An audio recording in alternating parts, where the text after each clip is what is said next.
many of you have known someone who suffers from anxiety, or you yourself suffer from anxiety? You might not know that only 36.9% of those suffering go and receive help for their anxiety. For the last 2 years, I've been suffering from anxiety, and only last year I started getting help with it. With the help from doctors, counselors, and medical treatment, I have started living a more fulfilled life. Anxiety alters your perception of life. It makes you scared and vulnerable, which can also enhance your anxiety. So today I'm going to tell you more about anxiety, tell you the different coping techniques to deal with your anxiety, and tell you that you're not alone and not to feel ashamed if you have anxiety. I'm going to start to tell you where anxiety comes from, and that is your brain. It can start from genetics, your brain chemistry, and environmental factors. Cleveland Clinic states, studies have shown that severe or long-lasting stress can change the balance of chemicals in the brain and control the mood. Anxiety is a serious illness and can form other disorders like panic disorders, phobias, social anxiety, and PTSD.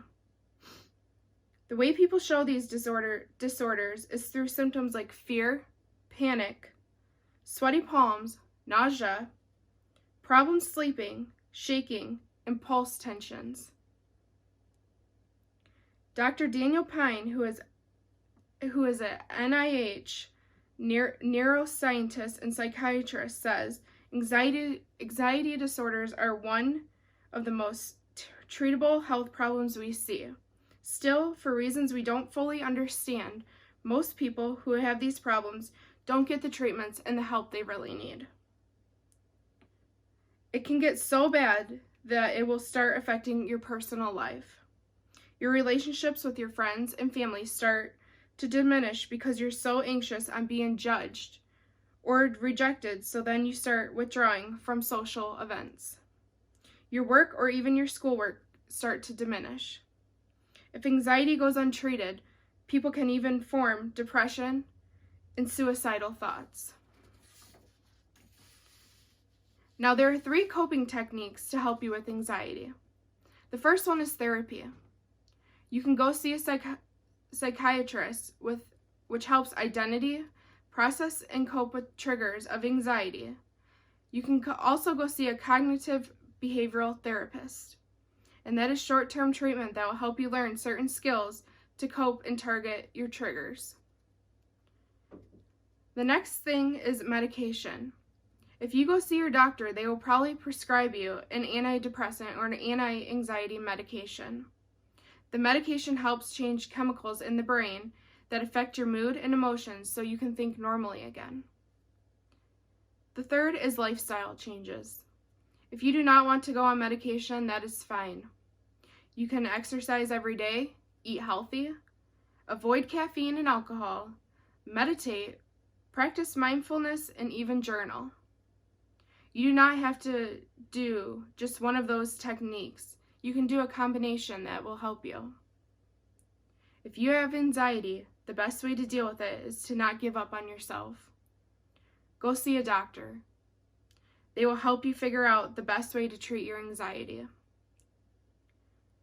Have a positive support group to support you and keep pushing you. It does not matter if it is your family, friends, or a local support group. You always need someone to be there for you. Melinda Smith from Help Guide says, loneliness and isolation can trigger or worsen anxiety, while talking about your worries face-to-face can often make them seem less overwhelming. So if you know someone who has anxiety, the best thing to do is read up on it so you know how to help. There are many support groups out there. Here in Michigan, just to name a few, there is the National Alliance on Mental Illness in Oakland, Wayne, and Macomb counties, and Self-Care Center Peer Support Group in Birmingham. Also, try to redirect yourself to focus on something besides your anxiety. You can do chores or organize around the house. Go for a walk, or even write down your feelings, or even form a new hobby. In conclusion, anxiety is a serious illness, and many people go untreated because they feel ashamed or judged to have anxiety. If you know anyone, or if you yourself feel like you have anxiety, go see someone. They will help you understand your anxiety, help you with coping techniques, and remind you, you're not alone. And remember, you are never alone.